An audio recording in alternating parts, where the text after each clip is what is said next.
Physical fitness. Well, fit for what? To run a 4-minute mile? Or to win a marathon swim? Well, certainly the professional athlete needs to be fit. But for the ordinary man, there is also a very important reason. He stands to gain a more active life, both physically and mentally. And as an added bonus, he may even extend his lifespan a good few years. Keeping fit will also give him an energy reserve that will help him to more fully enjoy his leisure time and help him to meet emergencies. Scramble vector 330. In an operational role, aircrew skill and efficiency are not enough. To meet emergencies, which are a part of their jobs, aircrew must have a high level of physical fitness. Without a reserve of energy, a pilot lacks mental alertness. His reactions are slow. He could endanger his own life and the lives of others.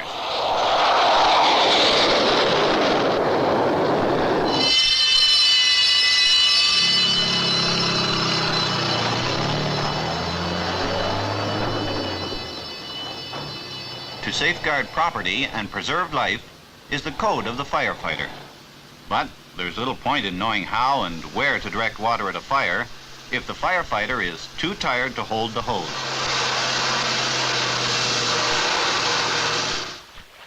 Physical fitness enables you to do your job with maximum efficiency and yet have sufficient energy reserve to cope with any emergency. Only by doing regular, vigorous exercise can the lifeguard make that rescue. But most of us are like the office worker. We slow down easily, and our leisure time is too inactive. We have no reserve of energy. A hurried call from home, a domestic emergency, then a hard run across the parking lot that could mean suicide.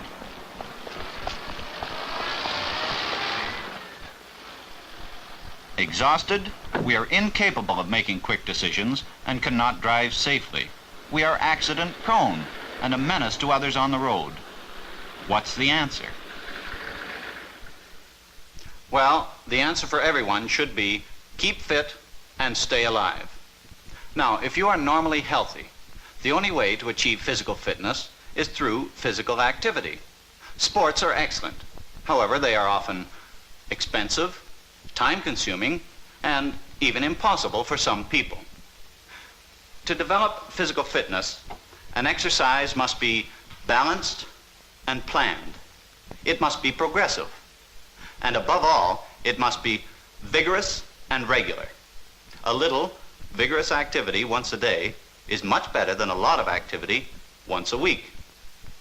Well, with these requirements in mind, the Royal Canadian Air Force developed a system of exercises and called it the 5BX plan. 5BX simply means the 5 basic exercises. In this plan, there are 6 charts. The 5 basic exercises in chart 1 are easiest to perform and become progressively more difficult up to chart 6. In each chart, the number of times that each exercise is repeated also gradually increases, but keeping within a total time limit of 11 minutes. Everyone starts on the lowest level of chart 1.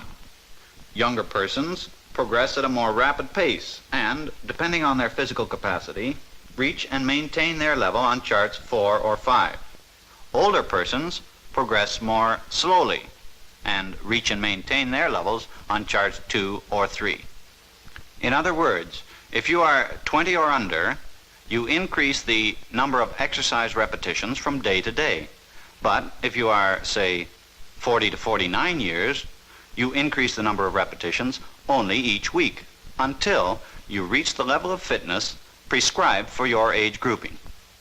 It is the intention in this film to demonstrate the 5 basic exercises and the way they increase in difficulty from chart to chart.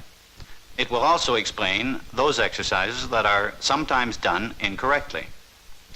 The 5 exercises strengthen and improve the endurance of all the major muscles.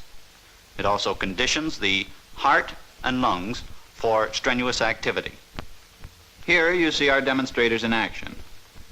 Notice that no equipment is required, that it is convenient, any small space will do, and it is simple. These are the exercises from Chart 2.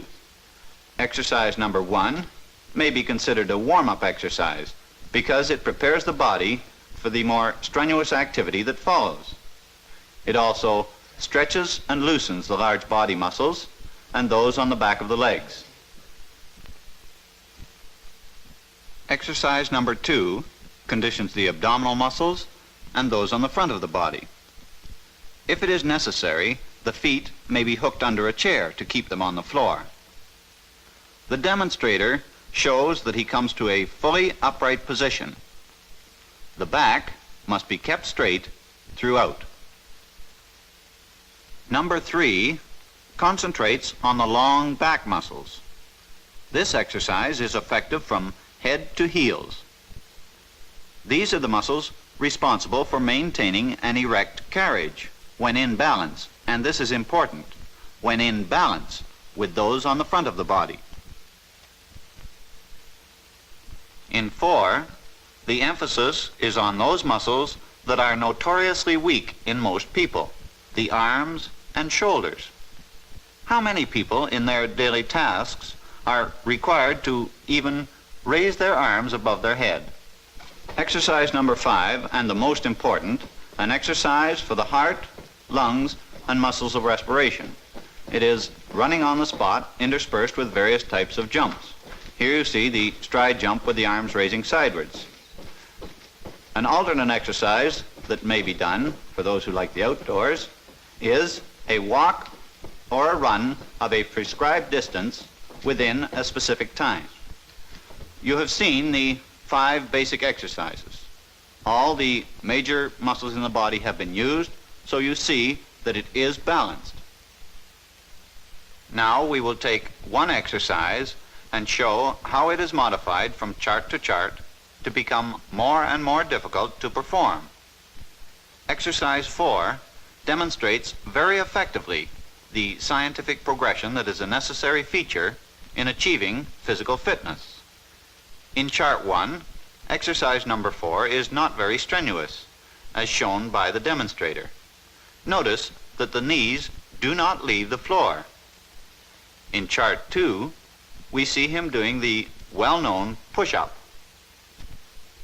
See now the extra effort that is required because of the variation that chart 3 incorporates. Chin, forehead, arms straight, back straight. Chart 4 progresses a step further. Notice how he has changed to a widespread hand position. This places greater stress on the arms and shoulders. In chart 5, and now we are getting into the fitness class of the outstanding athlete, a hand clap is added to the push-up. The final variation and the most difficult exercise in this series is the push-up with the chest slap. It was mentioned there would be a demonstration of the correct method of doing the exercises that are sometimes done incorrectly. Running on the spot requires the feet to be lifted only 4 inches off the floor in charts 1, 2, and 3. In charts 4, 5, and 6, the knees are raised waist high. This is the correct way to do the jumps in chart 4. Notice the full squat and straight back. The position of the feet alternate during each jump. In charts 4, 5, and 6, exercise number 1, the bending exercise requires that the body be carried in a full circle. The hands and arms sweep across the body from their floor-touching position. On the circle, the body is bent backward as far as possible.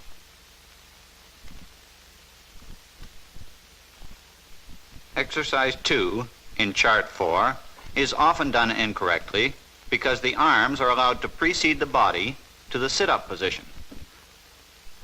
The correct method is to have the arms straight, close against the ears, and carried in a wide arc to touch the toes. In addition to progressing through increasing the difficulty of each exercise, we progress by increasing the number of repetitions.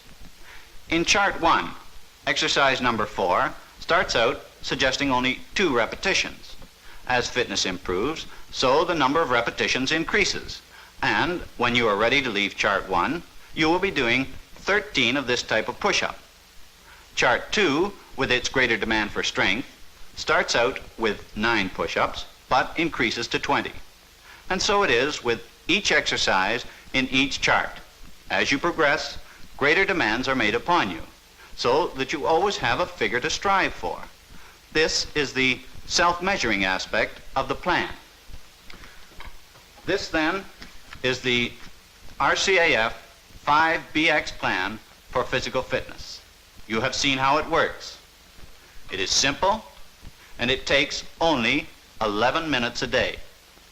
The plan guides and motivates you every step of the way to a high level of physical fitness. This is it. The rest is up to you. Get fit and keep fit with 5BX.